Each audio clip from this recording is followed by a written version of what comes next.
We're heading to the beach right now. Ayan. So our room is down there.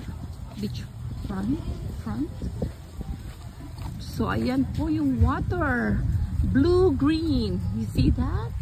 Beautiful. Ang ganda. So definitely Cuba has many things to offer.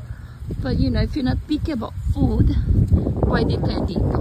But I'm not. Kasi gusto ko lang mag-relax. And on Thursday night, meron po kami spa. Doon yata kami magpapaspa. Ayan po, ganyan lang. So if you don't want to pay too much for a vacation, dito tayo sa Cuba. Cayo Coco. Ayan yung tubig. Crystal clear. So Afam was already ano na siya, nag-save na po siya ng chair para sa amin. Kasi dito, if you come late, you can get the best seat ever. Ayan, ang tubig. And my cerveza. Uno cerveza, por favor. Ayan, grazie. Bye.